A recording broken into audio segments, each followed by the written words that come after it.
Praise the Lord दोस्तों जैसे हम वीडियो में सुन रहे हैं रैप्चर के बारे में, और जैसे हमने लास्ट वीडियो में सुना कि अब जो समय चल रहा है, प्रेजेंट में हम चल रहे हैं, वो लड़ाइयों का समय है। ये 2025 खत्म होते होते लड़ाइयां चलती रहेगी, बढ़ती जाएगी। 2026 में भी लड़ाइयां बढ़ती जाएगी, और लड़ाइयों की खातिर पैसों की तंगी और लोगों की नौकरियां खतरे में हो जाएगी, क्योंकि एक लड़ाइयों की वजह से महंगाई बढ़ती जाएगी। AI की वजह से जो रोबोट दुनिया में आ जाएंगे पूरी दुनिया भर में, और वो लोगों की जगह पर काम करेंगे, तो लोगों को भी अपनी नौकरियों से हाथ धोना पड़ सकता है। तो ऐसी परिस्थितियां अब आने वाली है, ताकि ऐसे मुश्किल समय में लोग परमात्मा को ढूंढें और परमेश्वर के चुने हुए भी अंदर आ जाएं, कलीसिया में आ जाएं, विश्वास में आ जाएं। और एक दूसरी मुख्य बात आज हम सुनने जा रहे हैं। भाई और बहनों, आप आज इमेजिन करो कि अगर आज प्रभु यीशु मसीह आ जाए या आज रैप्चर का दिन हो जाए, तो आपको क्या लगता है, कलीसिया रैप्चर में उठाई जाएगी? क्या कलीसिया रैप्चर में उठाए जाने के लिए तैयार है?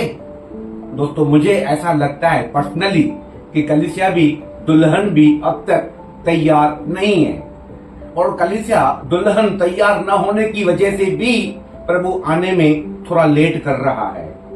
क्यों लेट कर रहा है, उसका हम एक वचन पढ़ेंगे। दूसरा पत्रस 3 अध्याय उसका 9 वचन में देखिए वहां क्या लिखा है। प्रभु अपनी प्रतिज्ञा के विषय में देर नहीं करता, जैसे देर कुछ लोग समझते हैं, पर तुम्हारे विषय में धीरज धरता है। ये विश्वासियों को कह रहा है।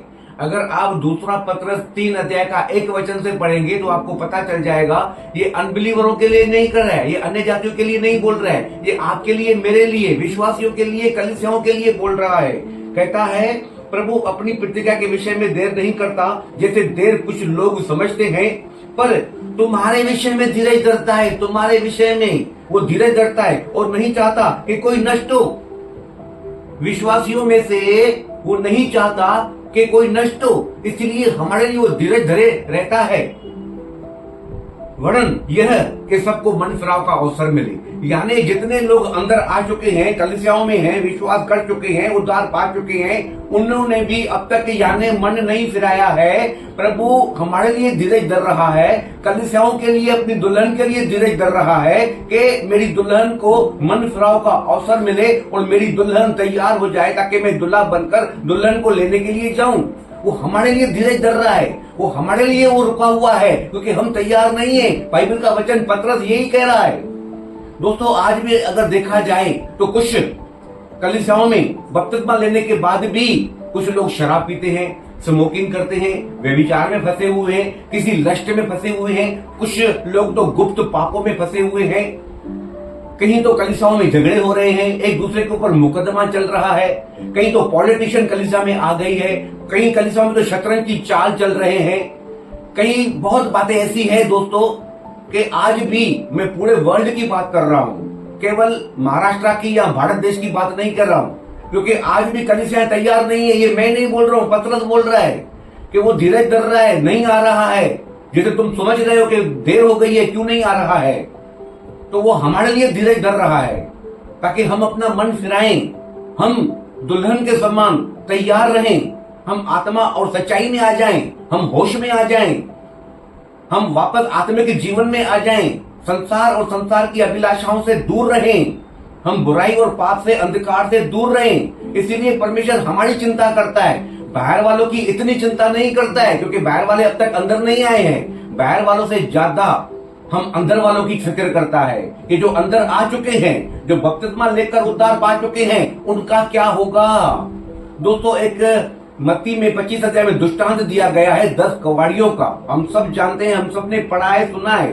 तो क्या हुआ था, उन 10 कुंवारियों में से 5 दूल्हे के साथ उठाई गई, 5 रह गई, यानी 50% गए, 50% नहीं गए।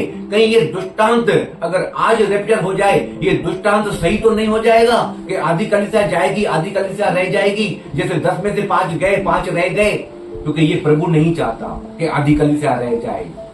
प्रभु चाहता है कि पूरी कलीसिया, सब विश्वासी जिन्होंने प्रभु को चखा है, उद्धार पाया है, उनको सुधारने के लिए प्रभु कुछ काम करेगा। पहले परमेश्वर हमें सुधारेगा, बाद में रैप्चर आएगा। पहले प्रभु यीशु मसीह बादलों पर आए या हमको लेने के लिए रैप्चर आए, पहले वो हमारे अंदर आएगा, कलीसियाओं को लेने के लिए आएगा, लेकिन उसके पहले हमारे अंदर आएगा और हमें बनाने की कोशिश करेगा, हमें सुधारने की कोशिश करेगा, ताकि हम मन फिराएं, ताकि हम दुल्हन के सम्मान तैयार हो जाएं।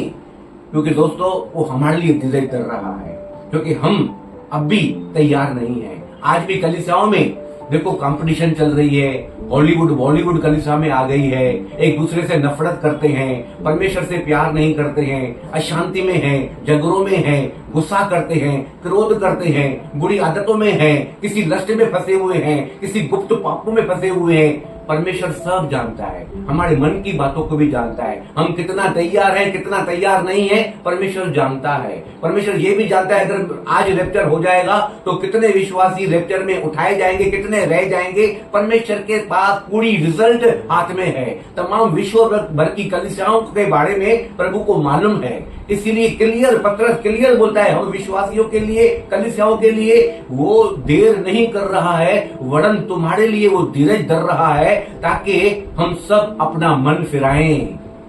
दोस्तों हमें अपना मन फिराना बहुत जरूरी है। हम प्रभु को चख चुके हैं, हमें वचन मालूम है, अब वचन के अनुसार हमें चलना बाकी है, तो हमें वचन पर हम चलें, ताकि जब भी रैप्चर आज आए, प्रभु यीशु कल आए, परसों आए, आने वाला आएगा और कुछ देर न करेगा।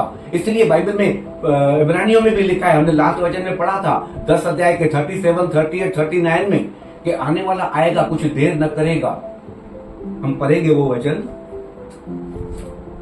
इब्रानियों 10 अध्याय उसका 37, 38 और 39, क्योंकि अब बहुत ही थोड़ा समय रह गया है जबकि आने वाला आएगा और देर न करेगा। पर मेरा धर्मी जन विश्वास से जीवित रहेगा, और यदि वह पीछे हट गया तो मेरा मन उसे प्रसन्न न होगा।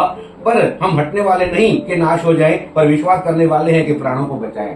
दोस्तों हम विश्वास में आ जाएं, मन फिराव में आ जाएं, पश्चाताप में आ जाएं, परमेश्वर का भय मानना चालू करें, ताकि जब दुल्हा आए तो दुल्हन तैयार हो जाए। तो इन वचनों के द्वारा परमेश्वर हम सबको आशीष करे। दोस्तों गॉड ब्लेस यू, जय मसीह।